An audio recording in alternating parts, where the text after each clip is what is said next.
देखो यहां आपको क्या क्या करना है बेटा, इसमें डायगोनल ऑफ ए क्वाड्रेटल। ये क्वेश्चन ना ऐसे हो जैसा हम ना कोई थ्योरम प्रूव कर रहे हो, है ना, समझने के बाद में कोई जोड़ घटा तो होता नहीं भाई।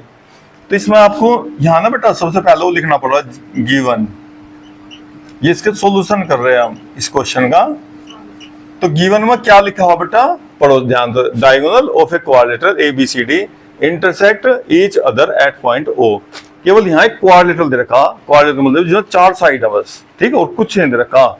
तो आप यहाँ क्या कर लेंगे, एक क्वाड्रेटर, कैसा भी क्वाड्रेटर बना लो भाई, 4 साइड होनी चाहिए बेटा उसमें बस, ए बी सी और ये क्या होगा बेटा, डी हो गया। अब इसने क्या कहा, इसके डायगोनल ईच अदर कहां काट रहे बेटे, ये देखो ओ पर बाइसेक्ट कर रहे हैं। ये हो जी डायगोनल कहां कट कर रहे हैं, ओ पर, है ना। यहां से इसके वर्टेक्स, ये वर्टेक्स मिलाओ तो ये इसे डायगोनल क्या है, एक डायगोनल ये हो गया भाई, ठीक है ना। हिंदी में विकर्ण क्या है, इसे विकर्ण, है ना। अब ये कहां काट रहे हैं, ओ पर देख लिखा हुआ इंटरसेक्ट ईच अदर, देखो इंटरसेक्ट ईच अदर, जो आपस में एक दूसरे को कहां काट रहे हैं, ओ पर काट रहे हैं। पक्का हो गया काम। और बेटा सच दैट, किस प्रकार काट रहे हैं यो भी लिखना गिवन में बेटा। क्या दिया हुआ बताओ, ए O upon B O is equal to C O upon D ओ। अब आप एक बात का ध्यान रखना बेटा, देखो हम ना जैसा ट्रायंगल का साइड में रेशो लें तो रेशो ऐसा लिखा जा, इतना अपॉन इतना, भाई ए ओ अपॉन सी ओ ऐसे तो लिखा जा, ऐसा कभी नहीं लिखा था ए ओ अपॉन बी ओ, ऐसा तो कभी नहीं लिखा था बेटा। तो आप जब भी ऐसा रेशो रखा होगा और लिखकर इसे अपना आप चेंज कर दियो बेटा, इसे आप भेज दो, इसे क्रॉस मल्टीप्लाई में बदल दें आपस में आराम से ना। हर सवाल में देखियो, ध्यान से देखियो, जहां भी आपको जरूरत पड़ेगी वहीं आप इन्हें चेंज कर सकते हो।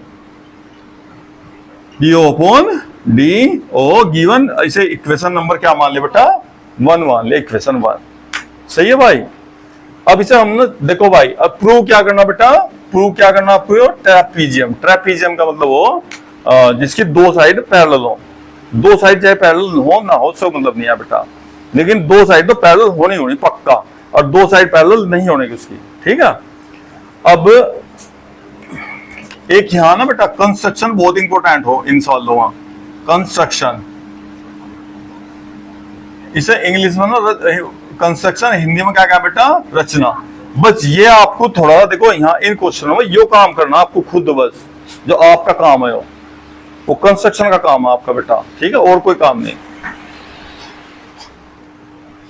इसमें कंस्ट्रक्शन में क्या करना, देखो बेटा आंसर, एक साइड के चाहे तो इसके पैरेलल या इसके पैरेलल, यहां से ओ से बेटा एक लाइन ड्रा करनी है आपको। ऐसा क्या करना, एम एन, एक हमने ना लाइन खींची, चाहे तो आप इसके पैरेलल ले लो, एक साइड के या इसके पैरेलल, क्योंकि हम इसमें ना थेल्स थ्योरम लगाना चाहते हैं भाई। और थेल्स थ्योरम में क्या हो बेटा, थेल्स थ्योरम में ना एक त्रिभुज के पैरेलल एक साइड हो बेटा, इसके पैरेलल ना ये साइड होनी चाहिए, और तो इसका रेशो इसके रेशो के इक्वल हो जाएगा। लेकिन कब होगा, जब उसमें पैरेलल लाइन होगी भाई, क्योंकि जो चैप्टर का इसमें बेस है ना बेटा, जो सवाल करने हैं वो थेल्स थ्योरम से करना है। तो हमने कंस्ट्रक्शन में क्या लिखेंगे भाई, ड्रा मतलब खींची, M N parallel, M O N लिख लो चाहे बेटा, फिर वो लिखना पड़ेगा ओ से पास होने वाली, M N parallel B C, क्या करा, एम ओ एन, देखो क्या लाइन होगी बेटा, एम ओ एन, यानी ओ से पास होने वाली, जो लाइन ओ से पास हो रही है मतलब ऐसी लाइन खींचनी है, ठीक है बेटा। अब ये पैरेलल होगी भाई आपकी। अब ये देखो, ये ट्रायंगल हम आपका लेके चलेंगे बेटा, इतना ट्रायंगल, इन ट्रायंगल, क्या नाम बेटा इसके ट्रायंगल का, A B C M O parallel B C. आपको अगर दिक्कत हो तो आप इसका फिगर यहां दोबारा से बना सकते हो, जैसा आप शुरू में कर रहे हैं ना इस काम को बेटा, तो आप ऐसे फिगर बना लो, एम ओ, देखियो बन गई क्या भाई फिगर। देखियो यो ट्रायंगल ना हमने ये बाहर निकाल लिया, ठीक है बेटा, देखो ट्रायंगल क्या कर लिया, देख अलग निकाल दिया। अब इसका रेशो बता, बाय थेल्स थ्योरम बेटा, by Thales theorem, by Thales theorem, क्या थेल्स थ्योरम बेटा, देखो यह लाइन इस लाइन के पैरेलल, तो इसका और इसका रेशो AM/MB और बेटा बराबर क्या होगा, इक्वल AO/OC, AO/OC। ये इक्वेशन आपकी सेकंड होगी। ठीक है बेटा। अब ये देखो AO/OC बेटा, देखिए AO/OC होगा और ये कहेंगे बराबर है BO/D हो गए। तो इसकी वैल्यू इक्वेशन फर्स्ट है बेटा, फ्रॉम इक्वेशन फर्स्ट इसकी वैल्यू रख दो बेटा या वाली पीछे की। तो क्या वैल्यू होगी बात देखिए इसकी, AM/BM इज इक्वल टू हो गया BO/DO। अब ये BO/DO कहां सी भाई, देखियो बेटा ध्यान से आपने फिगर में देखो जरा, ट्रायंगल में देखियो। अब ये देखियो बेटा, यहां देखो आप इस ट्रायंगल में देखियो, ट्रायंगल का फिगर बनाओगे यहीं पर, आ जाओ लो। ये आपका AM/B और यो B और यो क्या बेटा D और एक यहां से लाइन और यो क्या आपके पास यहाँ O। अब देखो ध्यान से देखो आपने यो रिलेशन क्या है, AM/BM और बेटा देखो OB BO और DO। तो जब ये रिलेशन रेशो इक्वल आ गया, तो रेशो इक्वल आने से लाइन क्या होगी, पैरेलल होगी ना, पक्का। तो बेटा पैरेलल है ना, यह लाइन इस लाइन के पैरेलल होगी, पैरेलल मतलब समांतर होगी ना। अब आराम से लिख दो आप, इसलिए भाई यो AD और पैरेलल हो गया बेटा MO। चाहे MO लिख लो और लिख कर बेटा, चाहे आप इसे MON लिख लो, क्योंकि लाइन तो पूरी थी भाई, एक थी लाइन। चाहे इसे आधी लाइन लिख लो, चाहे तो आप इसे MO लिख दो या पूरी MON लिख दो, लाइन तो पूरी थी भाई का।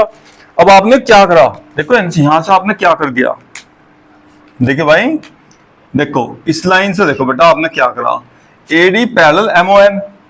और बेटा कंस्ट्रक्शन में क्या करा था, यो बता MON के पैरेलल या भी लाइन BCB और बेटा इस MON के पैरेलल AD भी। अब देखो ध्यान से, एक क्या लाइन है आपके पास MON, हमने क्या करा था बेटा, यह लाइन थी हमारे पास BC, हमने यह लाइन इस लाइन के पैरेलल खींची, जैसे आपकी कॉपी पर बनी जाए ऐसे लाइन बनी जाए ना लाइन भाई। और हमने क्या करा, अभी भी एक तीसरी लाइन के इसके पैरेलल दिखा दिया, देखो इसे AD के इसे इसके पैरेलल दिखा दिया और ये इसके पैरेलल।